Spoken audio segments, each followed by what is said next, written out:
Thank you for coming on into the live and sharing your essence with me in this eternal moment of which we all share an inextricable and inexorable part.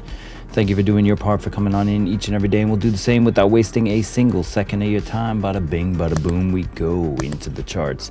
So Bitcoin got a little bit of a rejection off that 0.65, not once but twice, and dropped beneath, and now we are at the 618 of this diagonal pitch fan we've had price in since January when we started to ascertain these levels, and it's been respecting them pretty nicely. Do we get a push up beyond this 618 level back up into the third hit to this 0.65 and reclaim some of the liquidity we were talking about up at that region?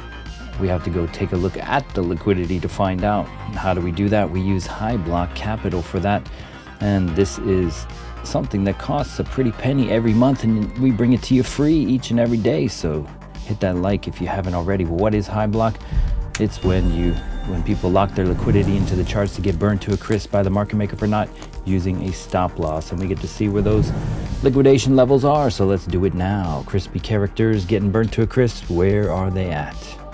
This is low liquidity weekend, November 18th, Saturday, here in Japan, and we are getting some 292 million pinged in longs there as we burst up into resistance, taking out some of these shorts, and that caused the tapering effect to say, hold your horses there, gentlemen. That's a little bit too much leverage there on the longs, and that caused the pause to the surge to that pool we were talking about at 37.074.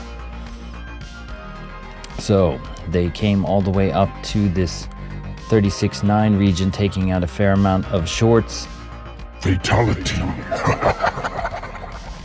And then they came down and took out those, they V-shaped into these 100x longs. Fatality. And then now they're starting to drift back up into the shorts. There's a pool of 200 million 100xers of shorts at 36.806 for them to drift into. And not after they get that, they could basically drift higher to their companion up here at 37.188. However, the longs have this, once they reach this 37.188 region and take out that pool of 50xers, there's nothing to stop them from coming back down to say hello to these pools down below at 36 and below that at 35.282. But we're jumping the gun, so let's go ahead and go back to our higher time frame and expand our vision to the higher time frame pools. Starting with the 7-day. Here we go. Max liquidity engaged, and there is some liquidity up in that 38.5 region for them to come back to, so I would not be surprised if they do that at some point. On the other hand, there is some stacked liquidity down below here too. Overall, on the 7-day time frame, it's looking like there is slightly more to the upside on the 7-day for that sweep to the high at 38.5. We were talking about that originally, I remember, for that initial drop, and then they left it there. The inner workings of the market maker are strange sometimes. They leave stuff on the table and then come back to it later. On the monthly, so the monthly draw, so if you look at the 7-day in that 38.5 pool that was up there, as you shift to the monthly, it pales in comparison to what lurks below on the 34. So this is where juxtaposing the time frames comes into play, and so that 34K, sub 34K range is proving to be a draw potentially for the downside. And if we go to the 3-month, you also have that draw percolating even further down with all those longs opened up sub 28K. And going to the 6-month, you have, the most amount down below 24K.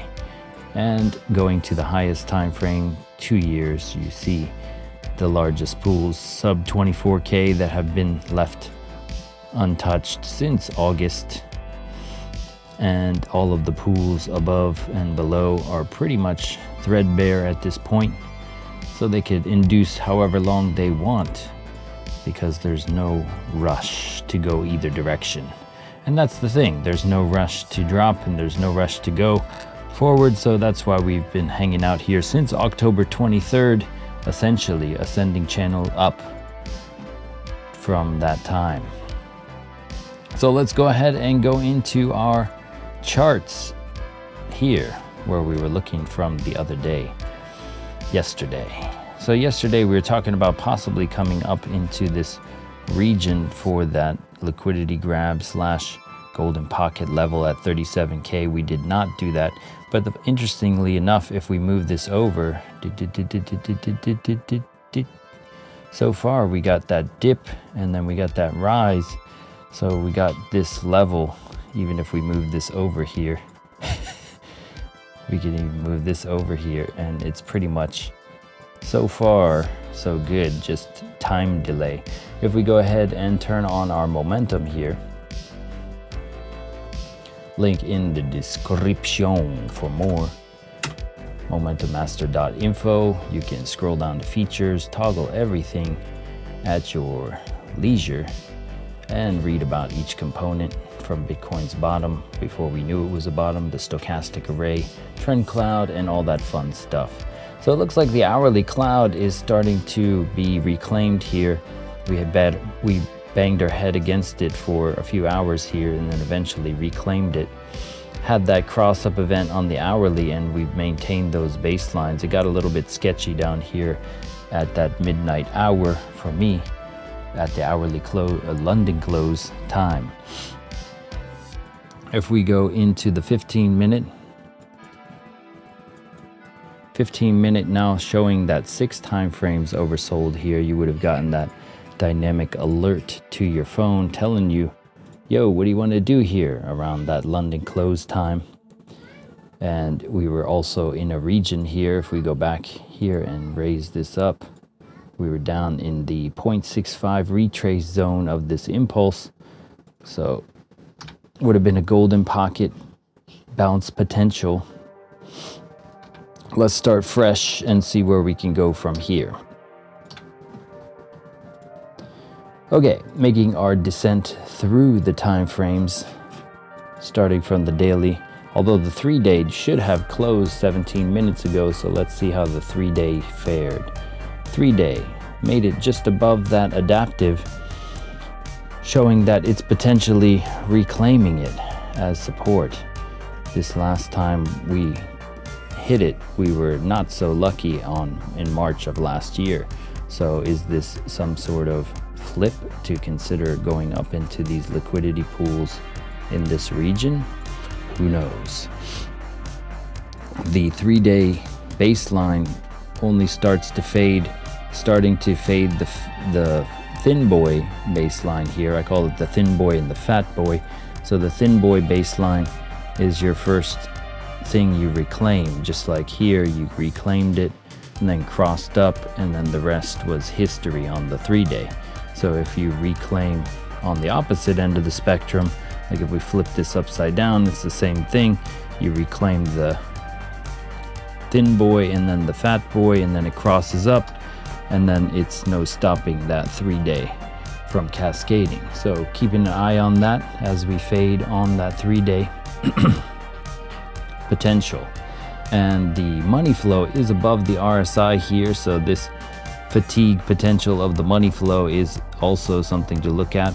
We're talking about how the Williams is coming, the average is coming to meet the maker of the original, and then possibly get an alarm cross to go down.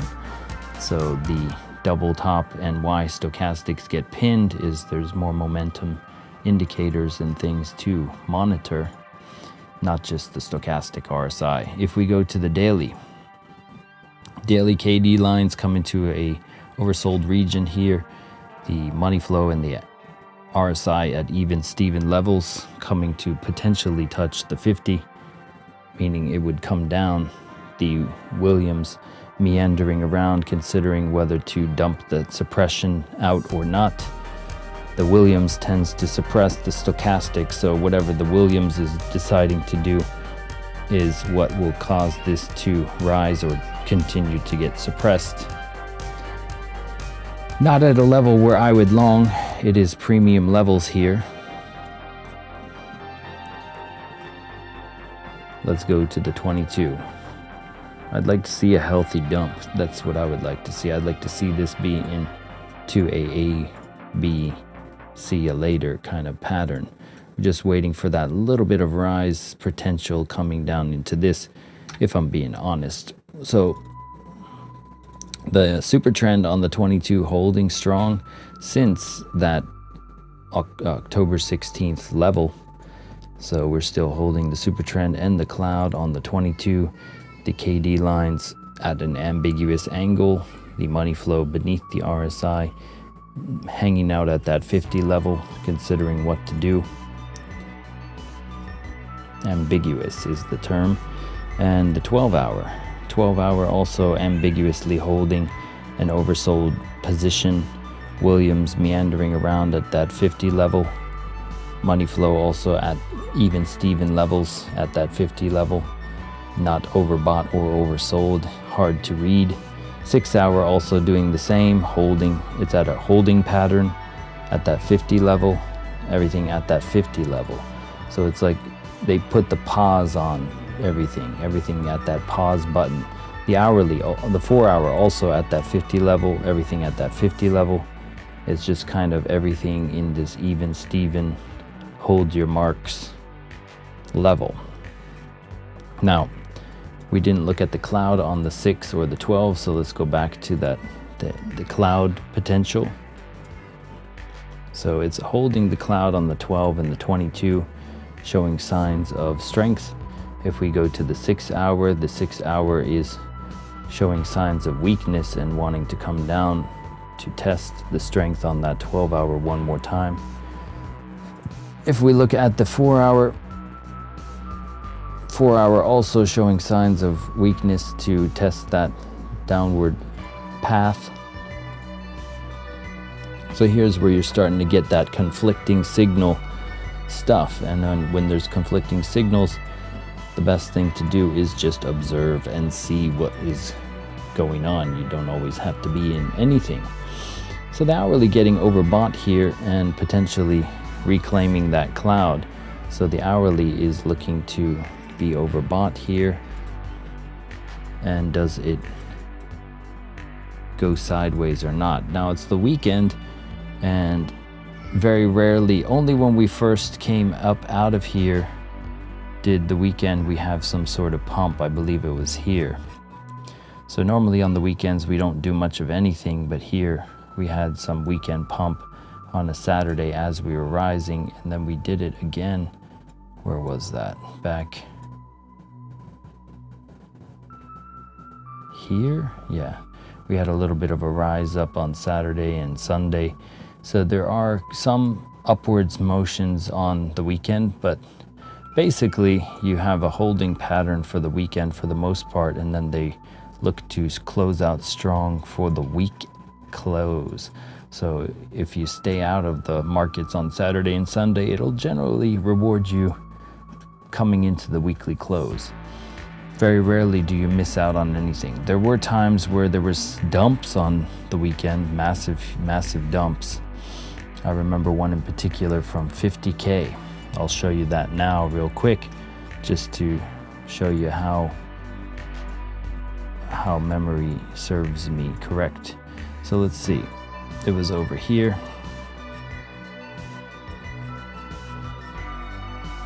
Right here.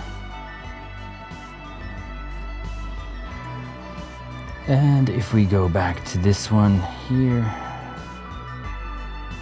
I remember exactly where I was when that happened. So I was in the supermarket shopping. And this is one of the cool things about trend-based fibs.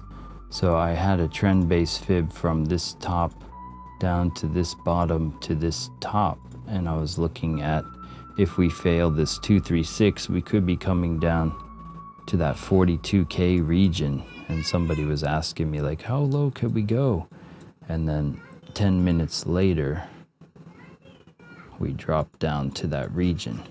And we basically, this was Saturday, and I was out shopping at noon around here, and I said the 706 trapdoor opens, we're dropping possibly down to that 42K region, and then we did. And people were like, what in the world? How did you know?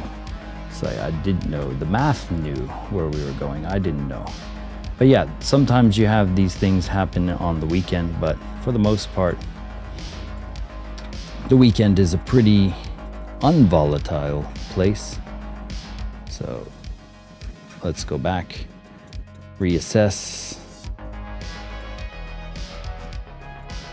I gotta hang out with my kids today and take them to a friend's house to play Minecraft at his house, networked up. So let's see what we can do about this. So the 15-minute coming back beneath the cloud here. The cloud is on its side. Got that cloud bounce formula thing going. So you got that 1% play off the cloud bounce. This was also a retracement level by the looks of it. Yeah, it came down to the 618.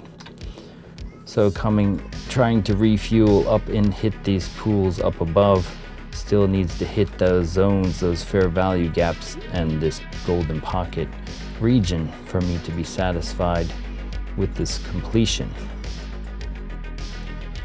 All right, so I still stick to my guns on this coming up to here and possibly rejecting and coming lower into this region. Doesn't look like it's unchanged. We are getting overbought on the hourly, and haven't we reset the hourly only to get overbought again and barely came back to where we started. So they're just on a seek and destroy mission for the liquidity, as noted by this. There's a little bit more pinged in to the tune of 292 million in longs as opposed to 200 in shorts. So there's less shorts than longs. So if they go up and hit the target that they were looking to hit, then coming down to this juicy pocket down here at 35,282, 35,282 would have you down here, 35,282. Let's just put it there, 35,282. And that is about it for the weekend. Do we go and sweep the lows after coming up into this region? Do we just dump from this point? This is a typical ABC idea to think about.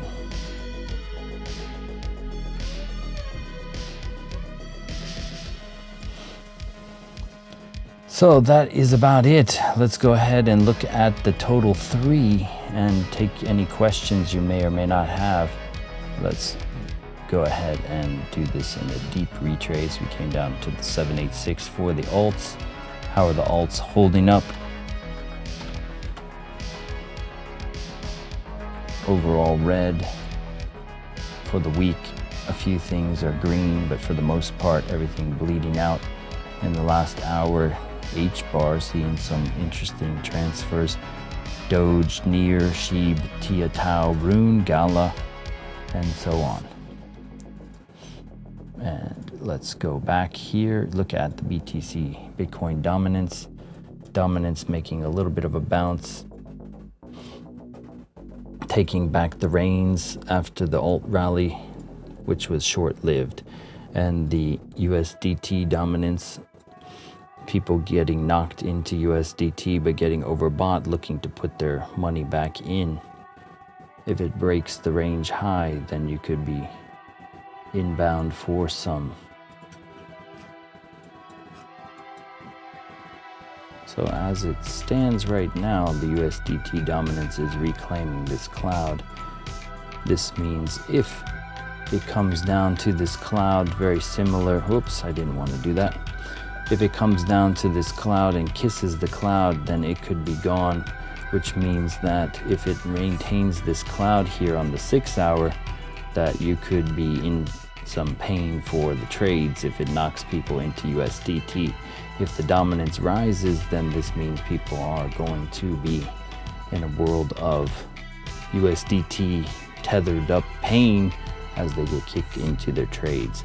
And this coincides with the idea of coming lower. DXY also dropping as the, let's go look at the yen, JPY, USD.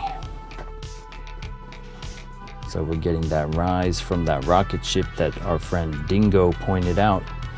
We had that rocket ship down here on Momentum Master. Dingo knows what's up. So Dingo was seeing these rockets down here, and sure enough, the wealth transfer of the dollar coming back to the yen after they suppressed it for oh so long, getting that triple bottom goodness on the yen. Let's go see if you have anything that you wanted to take a look at while you have me. Let's go see. Does Momentum Master work on your phone? Yes, it does. It's an indicator for TradingView, so it works completely on your phone, and you'll get these alerts like this. Hold up. Like the last time we had, like it'll look like this coming to your phone. 7 time frames oversold, 3 lower time frames, 4 medium time frames. And that was back in June when we bounced. And then you get the overbought, 7 time frames overbought. It'll tell you each time. It gets kind of annoying, but it doesn't, they're not buy sell signals. But like the last time down here in September, we had these rocket ships at 25K, and then that was where we bottomed. So particularly the rockets and the nukes, it would have to reach a key level. See how there's a rocket up here at 25.6. That was like a dud one, but when you're getting multiple at a key level, it's a nice thing to be able to monitor your trades on, at least. And you can set for the MACD cross down events and the crossovers of the baselines here. So these baselines crossing up on the hourly or crossing down on the hourly, you can set those alerts too. You just go to the Momentum Master A here, add alert. You can say any cross, baseline crossover. You can also set it for higher high on that time frame or lower low, and it will let you know when you're having a higher high. We have a thing that I don't always throw on here that is a monitoring the higher high or lower low levels. And so here on this, let's just go to a 4-hour time frame. The 4-hour time frame, a higher high would be up here. So when we hit that higher high on the 4-hour, it'll let you know. Or if your lower low is way down here, it starts to adjust in an average true range fashion as you rise. So if you were hitting that, so if you go to like a 15-minute, for example, the higher high and the lower low on that time frame is here and here. So if you're playing a range-bound structure, if we hit this level at 35,470, it'll let you know. Or if we come up to that 37.9 region, it'll let you know. And then if you're reaching higher highs where these triangles are, it'll know that's where you'd get a notification. Making a higher high, making a higher high. So it's basically one of those extra tools that I just don't talk about a lot. That's also inbuilt. A lot of alert stuff that you can get. So you can be your own guru, as the slogan says. And yeah, so let's see, what does it see? I'm assuming this works through TradingView. Yeah, it should. Still have a lot of support. These 35, looking for that 41 target monthly wants 44K and beyond. That's wholesome. Thanks for always updating us. No problem. Have you been trading much lately? Mainly NASDAQ. Bitcoin, not so much. With the small scalps on Bitcoin, not so much. Our ideas coincided. I love it, Daniel. I'll share something with you in Discord. Thanks. Oh, speaking of which, if you're not in the Discord, there is a free Discord available to enter in. Hold on, let me find the link for that. Just 1 second. 1 second. 1 second. 1 second. Okay, got it. All right, so this is the link to the Discord. I think I can pin it, maybe, if it will go up one. There we go. Pin message. There we go. So that is for the free Discord where a lot of us hang out at. If you're interested, let's go see what else. Wow, gas. Haha. Yo, Dingo. So I guess you took that that JPY to the upside. Can I go long on BTC now? You got to do what you got to do. I can't give you financial advice as per the message up above. I don't long these premium levels myself. What I'm more interested in is a fade down into these regions so you could position in a juicier long idea at these levels. But as my indicator would have shown down here, you had the 6 time frames oversold here. That would have been a nicer scalp region to take. In terms of having confluence on your side, you would have been able to take this impulse up to here. You came down to a 786 level and boom, you were gone. This is also a model formula that we use a lot. This is it here. Hold on. Here, I'll just pull it up. Here. So you come back, you break the structure, you come back down to a gap, which also coincides with a 786 level, and then you're gone. So taking this little scalp for that 1.86% and then leaving a runner to see what happens above this cloud would have been the ideal entry model. You're welcome to take this screenshot and take a look at this Discord thing, or if you just shoot me a message in the Discord, I can give you a copy of it. I'm not going to charge you for this. And you can just check off the checklist and see if it meets this criteria. This is the key to entry, in my opinion, and then it would have let you know with that dynamic alert, ooh, it came to the level I was waiting for, boop. And then that would have been a better level to long at. I don't long at breakouts, so this is not my style, but right there would have been your good long idea. So now the opposite here would be potentially a place where it would fatigue to come down to here. If that makes sense, hopefully it does. If you have any other questions, I'm happy to answer. 35,280 to 35,500. Yeah. And let's see, I can't verify. I'm having trouble signing up for Discord. Weird. Discord is definitely a place to go. It's like you'll get a lot of heads to talk to. Oh, nice. You physically bought a lot of JPY. Nice, nice, nice. That's smart. That is smart. Overall, I hope the BTF gets approved. It probably will. Probably leading into the halving. Halving is next year, right?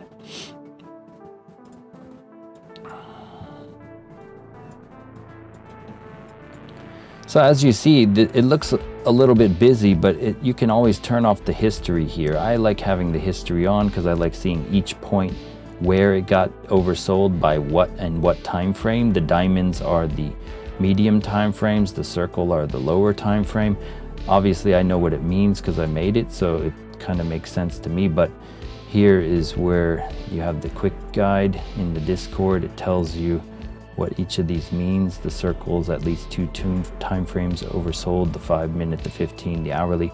The diamonds, at least 1 medium, 1 lower, and then the X's are 1 to 3 medium time frames, and then the nukes is including daily and weekly exhaustion.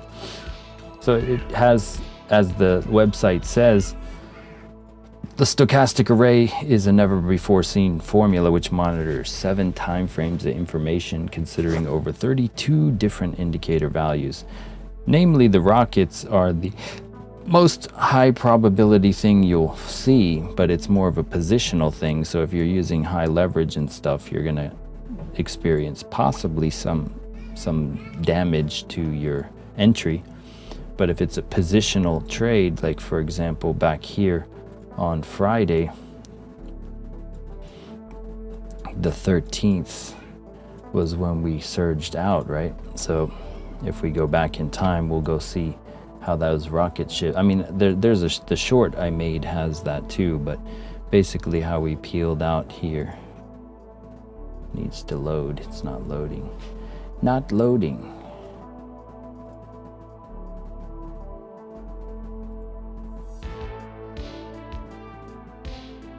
Sometimes it has a lot to calculate. It's actually maxed out in the functions. Yeah, it's maxed out in the functions it needs.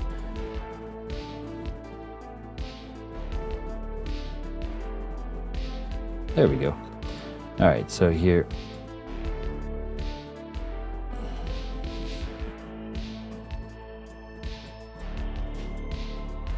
Wait, I need to go back.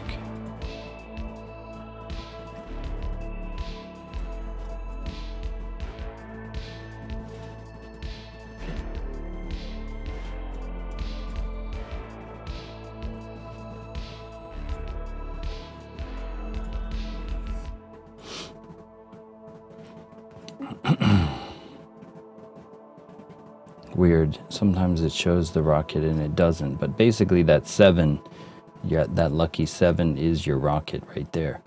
It does show in the short, so sometimes it plugs the rocket, sometimes it deletes it, so it doesn't show up, but that was where your rocket ship was. We had that here in the, what's it called here?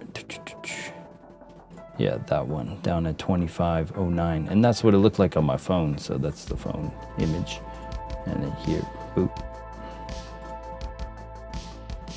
So anyway, I gotta get going, ladies and gents. I appreciate your time. If you have no other questions, that is my story, and I'm sticking to it.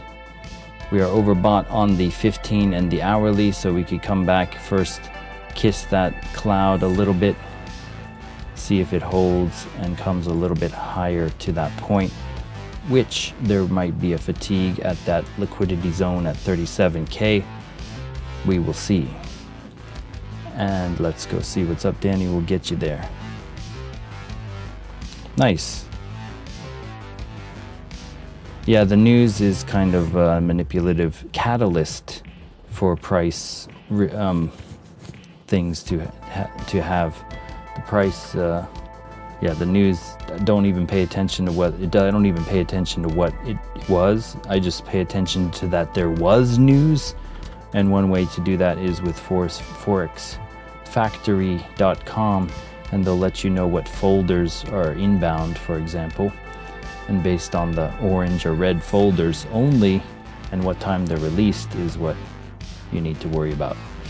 On that note, ladies and gents, thank you for coming on into the live and sharing your essence with me in this eternal moment of which we all share an inextricable and inexorable part.